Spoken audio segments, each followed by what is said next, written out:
who've been out here in this parking lot in prior years have seen Andy Thayer.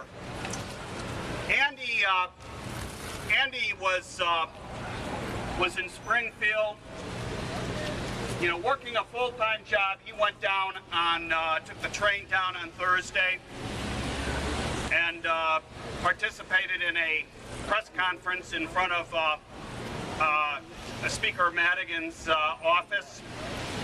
And he came back, and then he went back again, rented a car and went back on Friday, where he was thrown out of the gallery for hanging a flag, a gay pride flag, over the balustrade. And we have another young man here. I don't see him right now, but I hope he'll be speaking about that because he was thrown out along with Andy. Now, Andy is not here today because Andy has a commitment, prior commitment, to be in Fort Meade, Maryland. Now, many of you know that the Bradley Manning trial starts today. And Andy wanted to be there because, you know, he fully expected, as most of us did, that this bill would be called and that it would pass the House and thus become the law of the land today. I would like to read to you a statement by Andy, because although he tried manfully to get here, he missed his plane back. So, you know, he's stuck there in that den of iniquity called Washington, D.C. Some of you may have read this before, but he put this out yesterday. It's called Abject Betrayal: House Dems Failed to Pass Illinois Marriage Bill.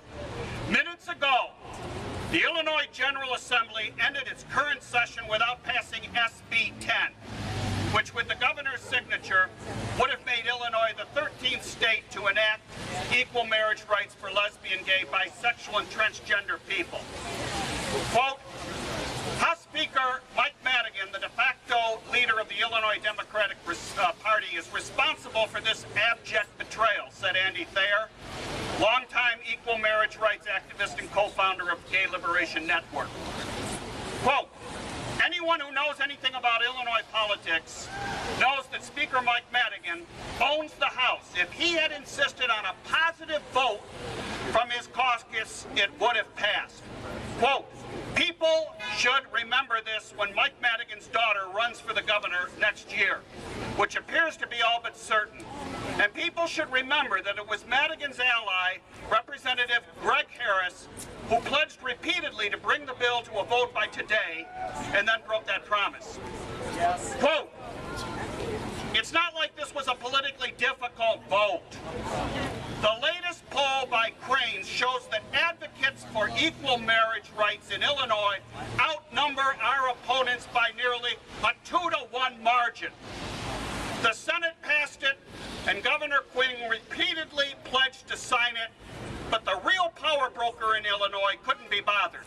Speaker Madigan has repeatedly shoveled millions of tax dollars to his wealthy cronies, leaving the state finances in a total mess.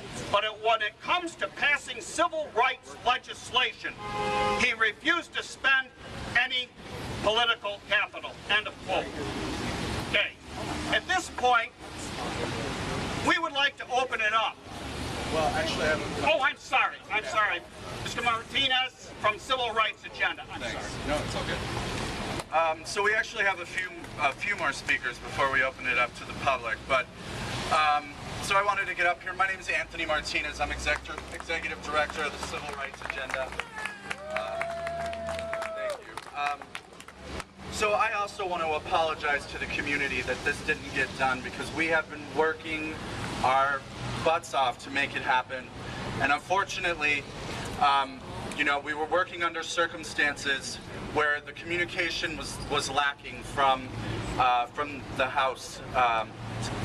So I'm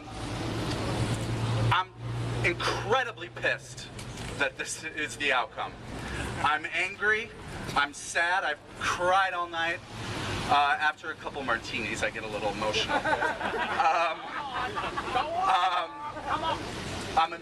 protest, and I'm sure a lot of you are feeling those same emotions. But now is the time not for us to back down. Now is the time for us to come back together and keep pushing, because this bill is not dead.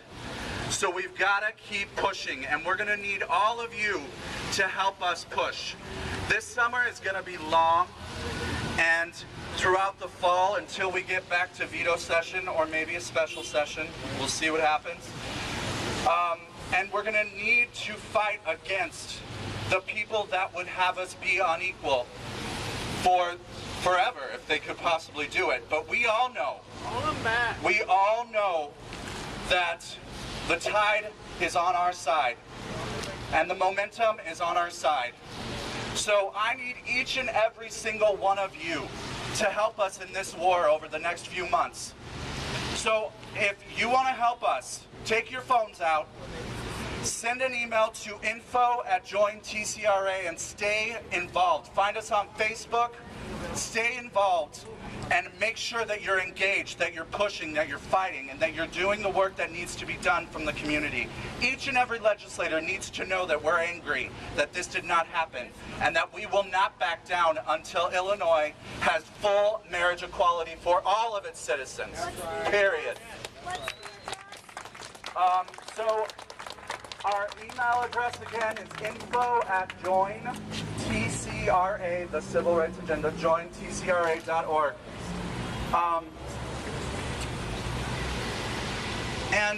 So from there, I just wanted to introduce Jim Bennett, who is the Regional Director of Lambda Legal.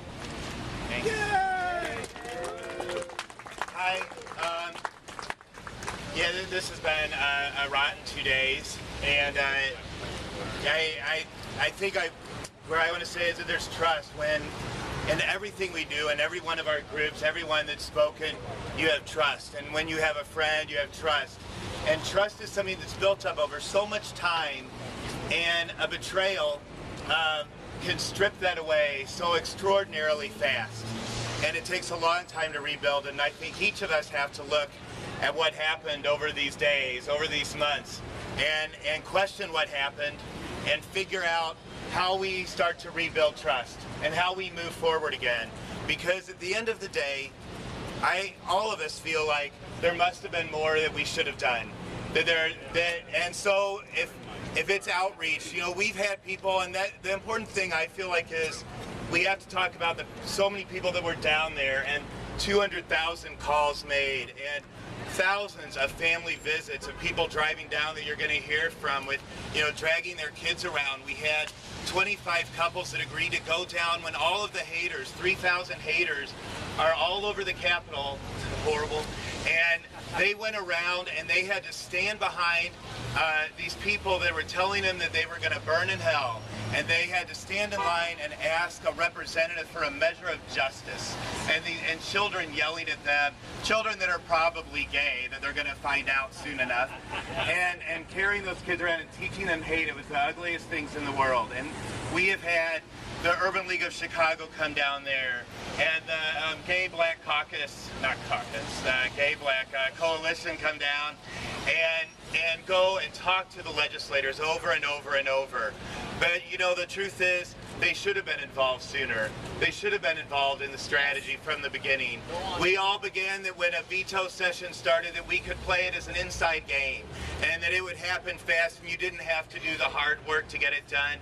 And we thought that we could come off an amazing election and not have to put in the sweat and what it took to make this possible. And we found out that they did not honor their promise. And we found out over and over and over again throughout the spring and summer, bringing people down back and forth. And now we know that we're going to start up again, and it's going to be the advocates. It's the advocates that are going to run the advocacy strategy, and we'll work with the representatives to show them how we intend to work, how we're going to communicate, and then they can work with us by our terms, because this is about families.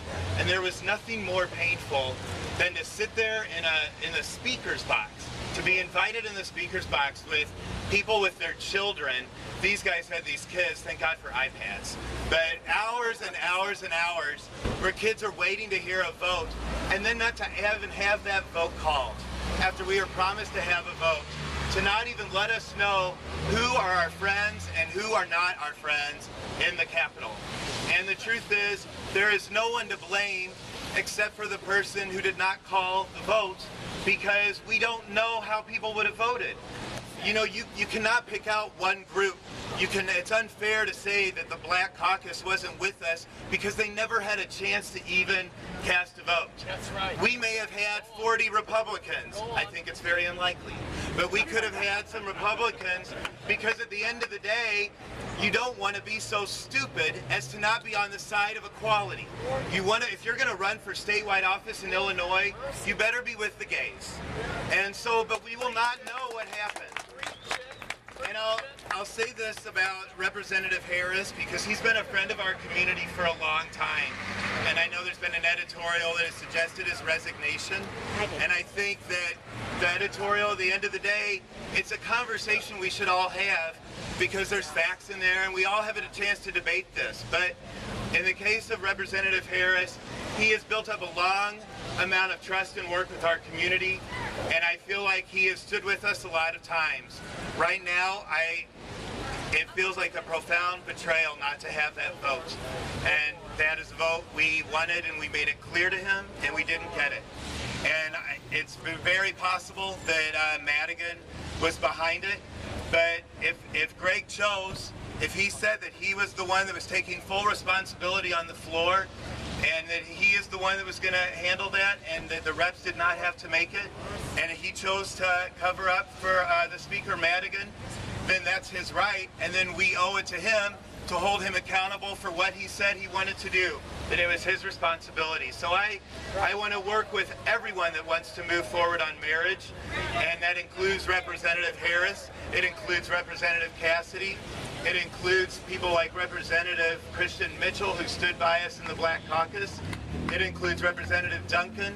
It includes some amazing Republicans that I never remember their names, Sandak and Sullivan, that stood with us at a time when all of their peers were telling them not to do it. We had a lot of friends, Representative Feigenholtz, the Representative Williams, amazing people. But at the end of the day, they could not deliver what they promised, and it's unacceptable, and we'll be down there and we'll be in front of them until this is delivered. And for Lambda Legal, it also means a lawsuit that continues to move forward full steam ahead. Thank you.